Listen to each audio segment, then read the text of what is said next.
Hello everybody, Paul Jancarella here, and we are creating a new show.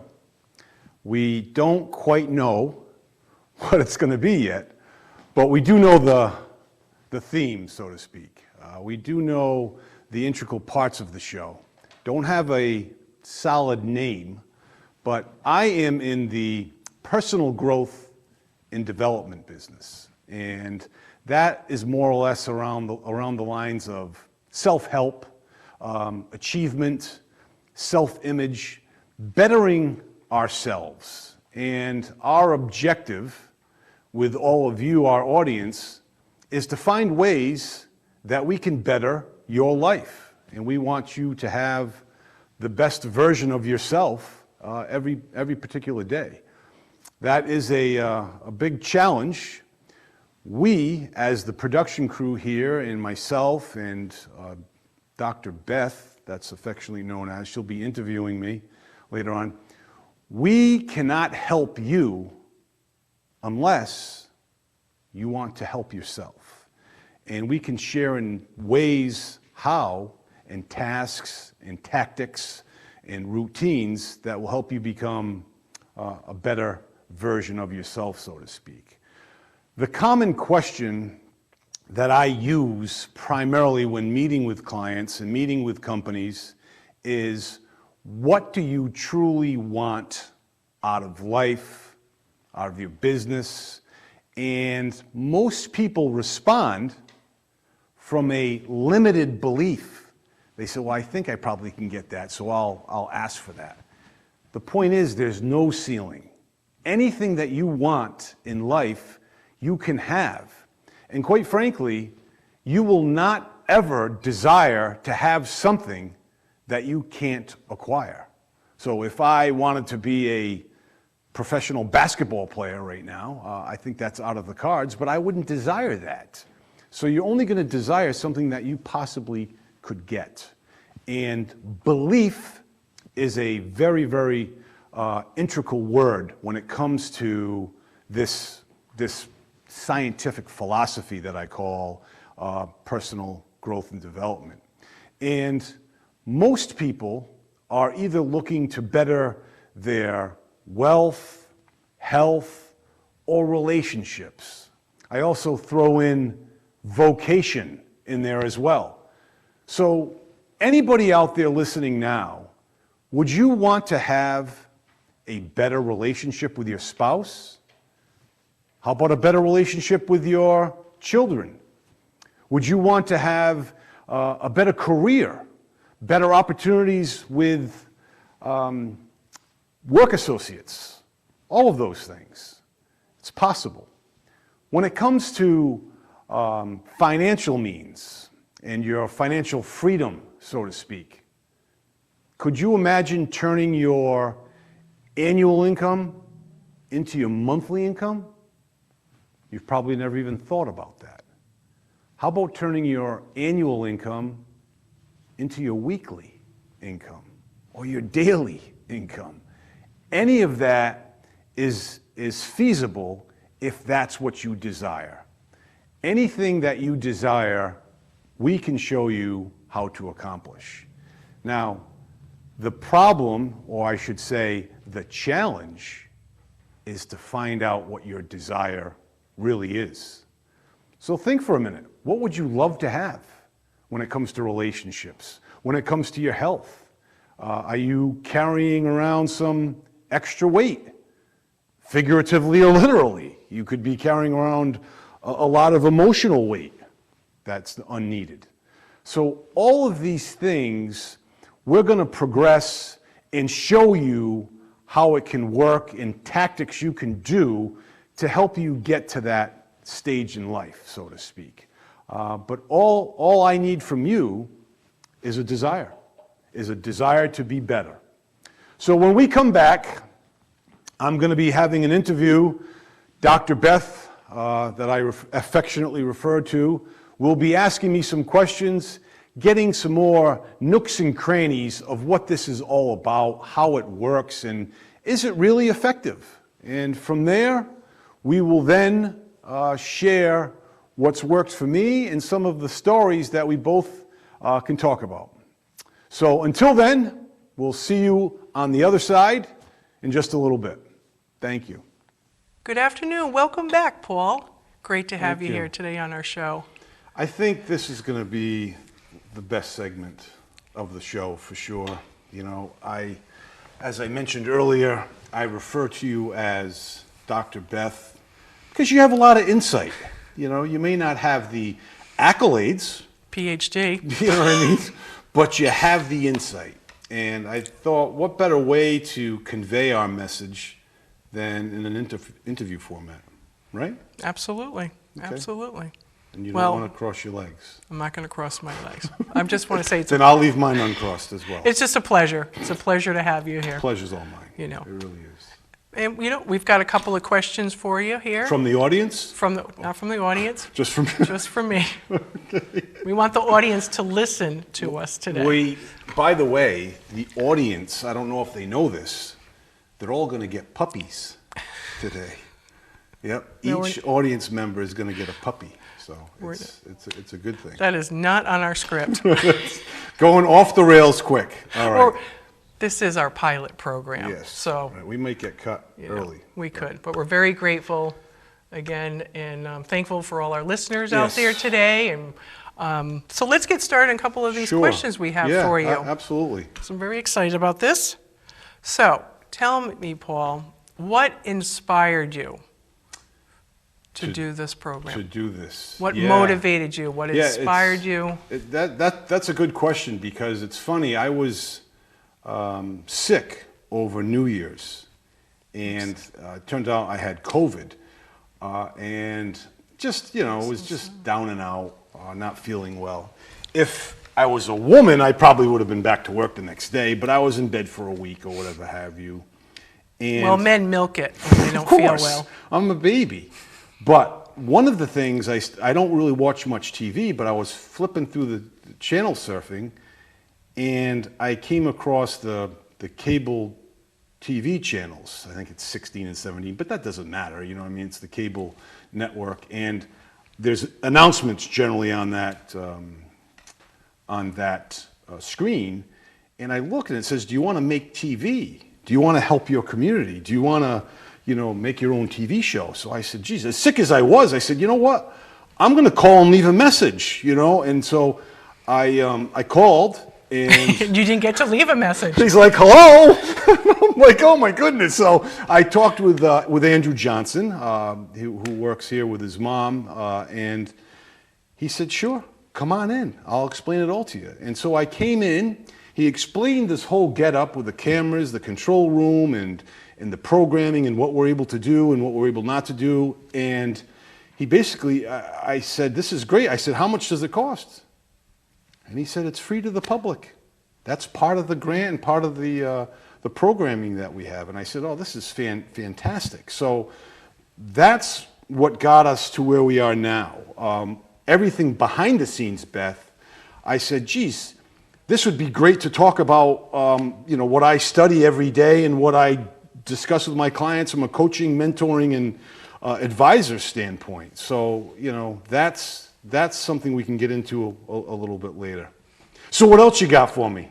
Well, I don't know. I don't know if you're going to leave me enough time today, Paul. I know, jeez. But I believe when we first spoke, you shared a little bit of a story Yes. regarding your family of actually what was your inspiration? What inspired you to actually create your professional and personal development program? Yeah. If you wanted to just Yeah, maybe share a little bit, because that's a key element of No, how it is. You're right. it started. It certainly is. And it's funny, I started in the life insurance business right out of college, 1994.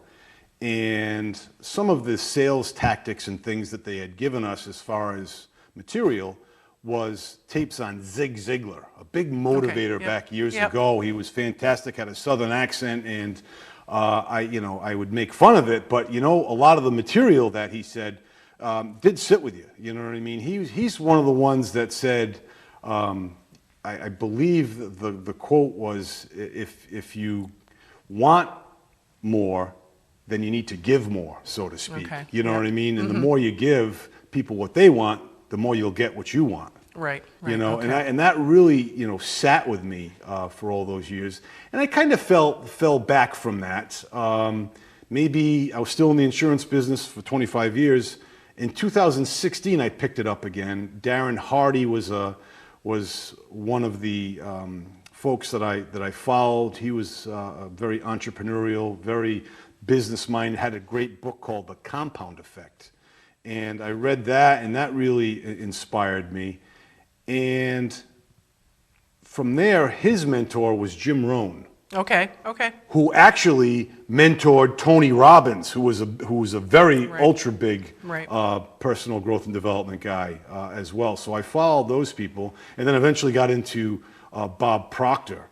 But one of the things reflecting back in my life was my wife and I experienced a portion of this back in, it had to be 2009. My 19-year-old son, when he was 5, he was getting ready for his first day of kindergarten. And now he's a sophomore in college.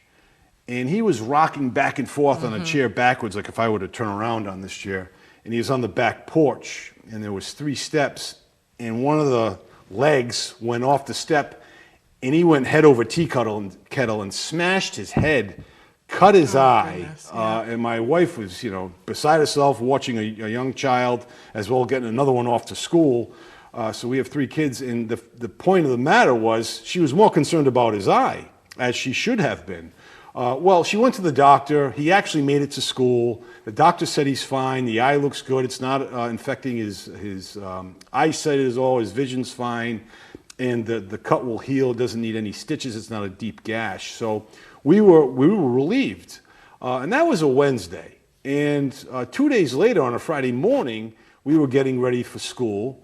And he had mentioned that he had just peed blood in the toilet. Oh dear. And I said, "Oh my goodness!" I said, and my wife and I both looked at it. I said, "Betty, that's probably bruised something internally, in that respect." And then he said, "No, I didn't pee blood. I'm all set. I'm okay." So then he got scared. Right. Right. Turns out what happened was that fall ruptured a tumor that was on his kidney, and it sent blood to his urine, and that's a telltale sign for a Wilms tumor on your kidney, almost quintessential, that the tumor will at some point open up and send blood to the urine.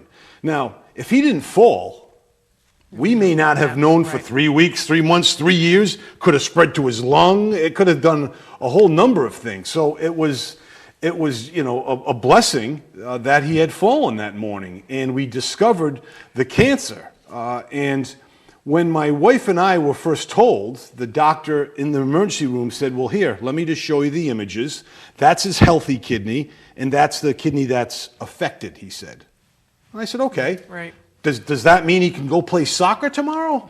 And he's like, "Well, let's talk in the other room." So they escorted us to another room, couches, Kleenex. Oh. I said, "Betty, things aren't good." She said, "What are you talking about?" I said, "JP's got some serious, I think he's got This cancer." is serious. Yeah, I said, "It's serious." So the doctor comes in. I said, "So our son has cancer." He's like, "Whoa, let's slow down." I said, "Listen, I'm not going to flip out. Let's cut I'm not right going through to it. flip out." He's like, "He does have a stage 1 seminoma. It's a kidney cancer, and we're going to have to operate. And Labor Day, I know, is on Monday, but we're going to have to operate on Monday to remove the kidney." And long story short, we went through 37 weeks of chemo treatments for him, and he was a trooper. And I share this story with you because my wife and I looked at this incident Right. that had happened, and we didn't blame, we didn't, become resentful. We didn't blame God. We weren't angry. It was just something that we did unspoken, and we accepted it, and we just focused on the Right. good. Right. We focused on the next good thing. And the next good thing, a month later, was me being diagnosed with cancer, if you can believe that. I found out that I had cancer because I was sitting watching Sunday Night Football. The kids are in bed. My wife's working a second job. waitressing. And, you know, I checked my testicles, you know what I mean? Most men tend to like to do that time to time. But Not for the diagnosis, though. but I found something odd on there. It felt like something hard, like a bullet or something. And my wife had said, okay, well, you know, we should get that checked. I said, well, I'm going to ask his oncologist. She's like, what, are you going to drop your pants for her? Just go to your urologist. So I made an appointment with my urologist, and sure enough, my urologist had said, yeah, that's a good find. And I said, what exactly is a good find? He's Yeah, like, right. yeah, that's stage 1, you know, testicular cancer as well. That could not have been the better of news for my son. Because now... Father and son are now. Yeah, and the father, he was losing his hair. I wasn't going to lose my hair. I had 2 doses of chemo, but I shaved my head. You know what I mean? So that really, it not only bonded us, but bonded the cancer in a certain respect. You know what I mean? So regardless of what was to happen, which we didn't know, Right. we were going to be together through this, and we were going to be fine. Right, And right. that's what life is all about. Life cannot dictate our insides. In other words, we can't allow our emotions to dictate our intellect. We have to dictate our emotions through our intellect. And what I mean by that is we need to control ourselves and have ourselves at such a state that anything that happens, we're going to be able to respond to as opposed to react to. Exactly. You know, and I tend to be Yep. very reactive, whether Right. it be with my wife, my kids, or With somebody me? at work, with my friend Dr. Beth, you know, those types of things. So that's one ingredient that we have to be conscious of what are we doing? Are we letting life run us, or are we running our life? You know, and that's very, very important. And we subconsciously, I say subconsciously, because I didn't really study this material back then to any lengths, but my wife and I both embraced it, and part of that was, you know, 2 healthy people now, Right. my son Right. and myself, you know, so that worked out well. So it's actually through this experience with your son and what you went through that became a positive. Yeah, no, Instead of- absolutely. You know, well, we looked Instead at the of taking positive. this and turning it into a. See, I know a few people that beat cancer that died from the cancer, but they beat it because of their attitude and the way they went about life. They didn't let the cancer control them. Right. So whatever illness, injury you have, just like the folks that become a quadriplegic, you know what I mean? They're bummed out for a couple of years, and then they say, all right, I got to get on with life. That's a mindset Right. thing. You Well, know that's what I I mean? was going to say. It's, Yeah. it's about the thinking, It's all about It's- the thinking. changing your thinking. You Yeah. either go to the negative, you can go to the positive. Right, right. And that's exactly right, Beth. And anything that we want in life, or we want to accomplish in life, we want to fix, we want to do, it all starts with a thought. Yeah. And we have the ability to choose or reject that thought. And it's, you know, so there are times that I feel in my life, I probably passed up a lot of miracles, thinking that it was nothing, that, no, I'm not interested in that. And it could have been something that was probably very miraculous. But I think the benefit is that the universe, quite frankly, the universal laws teach us that if we act in harmony with the universal laws, we'll get anything we want. Exactly. That's the exact truth. You know, and you could take it a step further and make it a faith-based aspect as well. But wherever you want to go with it is certainly up to you, so to speak. But the premier thing I want to share with the audience is I want the audience to know, because most don't believe that they can have anything they want. They said that's phooey. You know, they would say that. But once you realize and you create it in your mind, you can create it. Just think of our imagination, for example. That's a higher faculty of ours. Creativity. Yeah, creativity, that's Yep. our imagination. We can either create something good or we can create something bad. How many times do we worry ourselves to death, quite frankly? You know what I mean? It was like, oh, geez, you know, this is going to happen, course, you know? of course. And we create this scenario in our heads that just gets out of control. We can do the same with our positive imagination Exactly. and creating good things that we want. So how do you feel with the programs? We want influence, others, Yeah. our community, our loved ones, our children, personally, professionally, Right. how we're going to influence them. Yes, and the way that we're influenced is through our habits, actually. We are a function of habits, good or bad, or a combination of the two, but everything that we do is habitual, and we have, brushing our teeth, getting dressed. It's almost, we're not thinking about how to get dressed, you know what I mean? Just like if you were to drive a car or ride a bike, those that know how don't have any problem. Well, I hope you know how to ride a bike. You know what I mean? But think about it. You know what I mean? You don't learn to ride a bike from reading a book. All right. You get on the bike. Right. It's through Right. action. So once we Right. get the thought, then we get the feeling, then we have the action which creates the result, and the result creates a reaction, so to speak, action-reaction, and that's where the result comes in. But without getting so technical, the point is we just create it in our minds and then let it resonate through there. The good things. We don't have to let the negative things resonate through our mind. But don't you believe that also takes practice? If we have a negative thought, it's Yeah, that's a great point, it's Beth. And one of the things I was taught practice. with the practice can be synonymous with repetition, doing it over and over and over and over until it becomes habitual. So that good activity, that good thinking, for example, gratitude. I make a list in my journal every day, 1 through 10, of 10 things that I'm grateful for. Well, it was a chore, initially, but I've been doing it for 2 years now. And that gratitude list isn't just like my family. It's something that I list that I become emotionally connected to.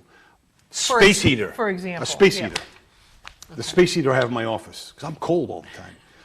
I love the heat blasting on my legs. Turn the heat up. That's a gratitude thing. Yeah. Those types Yeah. of things, little things Yeah. like that. And as time goes on, the little tweaks we keep making over and over makes a quantum leap. And next thing Okay. you know, eating healthier, doing that as an example, we start losing weight. Right. And it's the same thing with anything else. Working out, it's working out spiritually, working out, physically, all those things. So how would you exercise when somebody has a negative thought? You do Yeah, how do you get rid of it? Right. Yeah. That's So- what I mean about practicing. Yeah. So I practice every day my gratitude exercises. So I have 10 things that I'm grateful for every day. When I'm not feeling too well or feeling bummed out, my awareness is there that I'm like, boom, go right to that list. Because when you're feeling down and out, and you're feeling pretty depressed, or you're feeling angry, or you're feeling upset, you're caught in that moment. You can't just pull out of that easily enough. You have to have something that's going to pull itself out of there. So if you have that stockpile of positive attitudes that you've been listing every morning when you wake up, that's going to help bring it out. And sometimes it's not going to work. Sometimes it's going to actually take physical action. Exactly. Whether you go for a Yep. swim or you go for a run. Yep. Take a walk. Well, a perfect example is you had COVID. Yeah. And what did you do? You picked up the phone to call. Yeah, that This was just program. ironic, I was just going But through you weren't motions. feeling well, But that's feeling part. down. And this program just Yeah. completely changed that. Well, you make a good point, Beth, because one of the universal laws is the law of attraction. We attract into ourselves, into our lives, that which we think about. But before we can get to the law of attraction, it's the law of vibration that's primary to that. And that law of vibration is, if I want to do this, and I want to be making X amount of dollars a year, I need to get on that vibration. Right. So when I'm on that vibration, I'll start attracting those things to help me get to that goal. Whereas when you're down here at, say, 0 income, you're going to be attracting everything on that unless you start thinking positively. And when you do Right. that, you're going to start thinking things up and up and up. So Right. you want to think from your goal. You want to think from your future self. And after the thinking, but you also want to, then you have to take action. Like you said, it could Yeah. be physical. So you have to get up and start moving, Right. No, know, that's which that's changes your, That's can exact- change your That's thinking. exactly right, you know, and, you know, there are people in this world that are extremely bright and that are very knowledgeable, very book smart, but are broke because they don't implement what they know.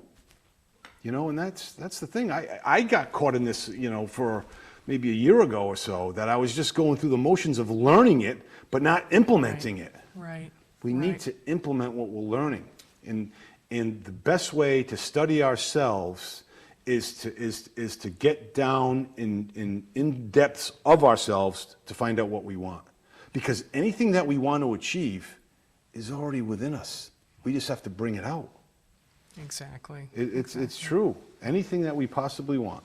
So how else do you see how this program and doing some segments on this program can have that positive influence on our on our community? Right. What I truly feel by you and I engaging in dialogue from like an interview standpoint, we can share some tactics, tricks that are really not tricky. They're just things that, like for example, an apple a day keeps the doctor away, right? And you like your apples when you're out walking the neighborhood with, I eat 3 a day. But the point is, it's an apple a day. It's not 7 on Sunday. You know what I mean? It has to be spaced out. So that repetition, it has to be constant spaced repetition. It has to be spread out and you're repeating it. So the gratitude exercises is every day, a daily thing. And things that we do every day, working out every day. okay. You know, so that's part of bringing it all together. So I think that's Do I get to wrap it up now? Yeah, let's wrap it up. Okay, let Wrap me it just up, you see- take it. All right, here. So, as I just asked, where do you see this program for future opportunities? We kind of just were, We're going to have a surprise. I think we're going to give away ponies next time. no ponies. Or farm animals, some type of farm animal. They're getting puppies today. We're going to have ponies, I think, next time, or sheep. One of the two. But we'll come up with Yeah. some new tactics. We're going and to come up with some new. Yeah, well, not new information. tactics. I'll just share the Yeah. resources that I have, you know, and hopefully that the audience can take and go from there. But we do have to thank our cameraman. Tom. Tom. Very He's thankful running the for control Tom. board with That's right. Joanne And Joanne Andrew. and Andrew. So we're they're very fantastic. thankful. They're instrumental, Joanne and Andrew. So we thank them very much. We really appreciate, Paul. We're so thankful to have you today on the program. And have a great afternoon, and Wonderful. we'll see you for the next one. All right, everybody. So long. Toodaloo. That's it.